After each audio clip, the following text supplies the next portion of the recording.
Shalom Aleichem, welcome back to the Clinical Halacha series where we discuss important medical diseases, conditions, breakthroughs, technologies through the lens of the Baalei HaMesorah, through the lens of the Gedolei Achronim, and we understand how Halacha sheds light on so many of these important conditions, scenarios, and technologies.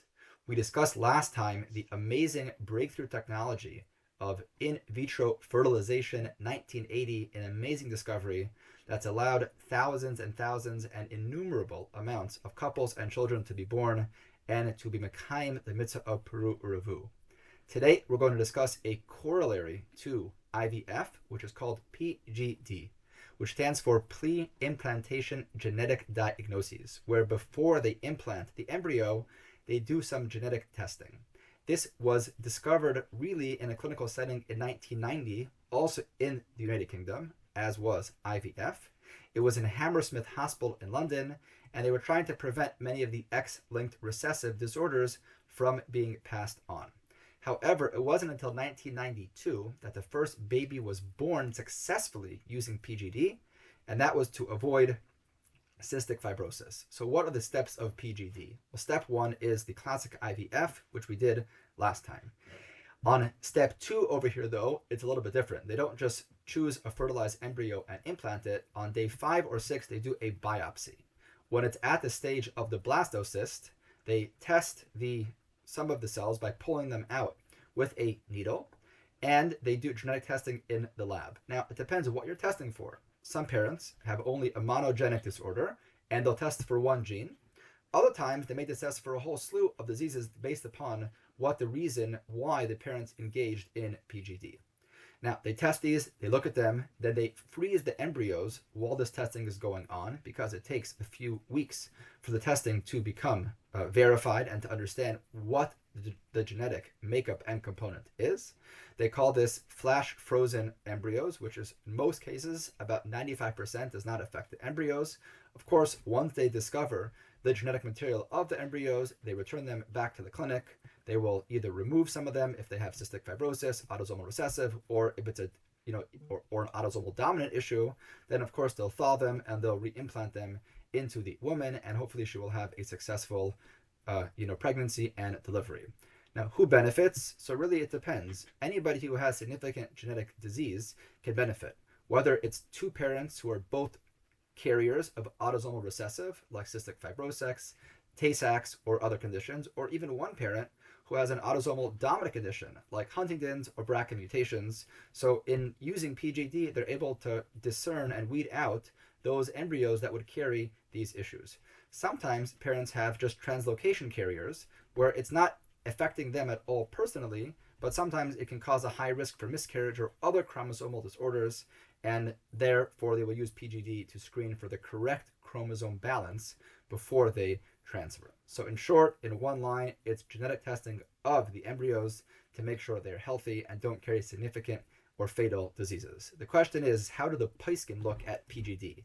At first glance, it sounds a little bit like you're playing God, like you're already doing IVF. Then that's already like a total nace. And we saw, of course, that's what we do. But now you're going to start testing them. I mean, maybe we'll check for eye color. Maybe we'll check for height. Maybe we'll check for, certain other physical features. But first, let's discuss just the basic halacha. The three-way split in the achronim is, are we allowed to do PGD? Is it a mitzvah to do PGD? Or are we obligated to do PGD? And that's a split of three-way achronim. If you look at the encyclopedia Hilchos Refuah in Chelek Vav in Ha'ara 250, so he brings from the three Gedolei Ha'achronim, Rav Asher, Rav Halberstam, and the Shmir Shabbos Kilchasa, that it is absolutely permissible for couples who are at risk of high issue genetic disease, high issue pathology, to perform PGD to ensure that their embryos and children do not have this carrier state. They don't say it's a mitzvah, they don't say it's an obligation, but they also allow it, and it's not playing God, so to speak. And therefore, that is the position of Rav Yashiv, Rav Halberstam, and the Shmir Shabbos Kilchasa. If you look in the Minchas Asher, in his first Chelik in Shuvas, in Aleph Samech Tes, he says, no, it's not just permissible, it's not an obligation, but it is a mitzvah. He feels there's a positive mitzvah if one does have the potential to do PGD, to engage in it, to ensure that there are going to be healthy children. You should encourage them.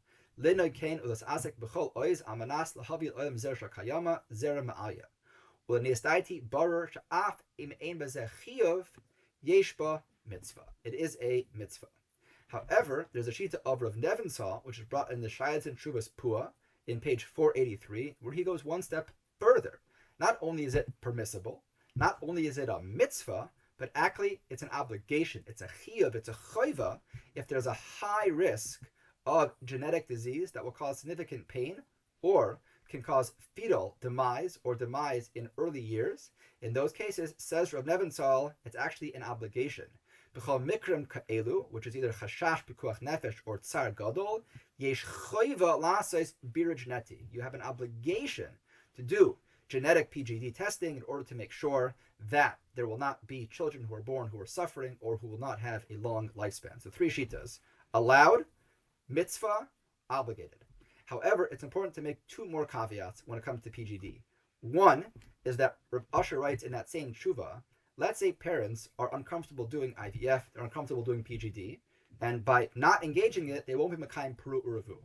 So typically, if a person would not want to be Mekayim any mitzvah, we force them to be Mekayim mitzvah. If someone decides for no good reason he doesn't want to have children, Bezdin will force them to have children. However, says Rav Asher, in a case like this, we can't say we have to force parents to do this. This is not something that's natural, it's very difficult, it's a long process. So if parents don't want to do IVF, they don't want to do PGD, then we can't force people to do this, although if they do, they are Mekayim mitzvah or Ravu. And like we said earlier, another important point, this cannot be used solely for cosmetic or physical or superficial needs and desires of the parents. You can't just choose the smartest, the most brains, the tallest, the prettiest, whatever it may be. Whatever you can assess in genetic testing, it has to be for significant pathology, significant disease that will cause significant burden, distress, and impairment on the child and on the parents. In those cases, the poskim say it's allowed, it's a mitzvah, it's an obligation, but just stam to choose, for no reason, that the poskim don't allow. And they even discuss what's going to be if one has a bunch of girls or a bunch of boys, and they weren't Mekayim Peru or Revu yet. So can they do genetic testing just to see if it's a boy or a girl? Because to be Mekayim Peru or Revu, deraisa, you have to have a boy and a girl. Say the poskim also in that case, that's already like playing God. We don't start testing just to see whether it's a boy or a girl to Mekayim Peru or Revu. But I did hear from one of the major poskim in America in fertility, who I will not name in the Chabura, because I didn't ask him Rishus, if you're already doing PGD, so you're already doing it anyway, for a specific reason, then one is allowed to choose, do they want to implant the male or the female embryo, because they're already doing PGD. So to go do PGD just to look for a male or a female, that we don't allow. But if you're already doing it, then one is in fact allowed to choose that he wants a boy or a girl, and that would be no problem. Of course, others may disagree, but that was a Ma'aser Rav that I had. So we discussed PGD, 1990 successful usage. We discussed the steps of PGD, genetic testing of the embryo to screen out many diseases, autosomal recessive, dominant, etc. And we discussed 3 opinions in the Achronim, allowed, mitzvah or obligation, but not just to Mekayim for Revu, boy or girl, and not just for anything that's superficial. Everyone should continue growing in the ruchnius, growing in the medical knowledge, and always remember it's important when we look at new medical halachas, diseases, technologies, breakthrough, to always view it through the lens of the Gedolei HaAchronim, to see how the Balei Mesorah viewed these aspects, and from them we glean, and from them we grow, and from them we base our opinions and approaches.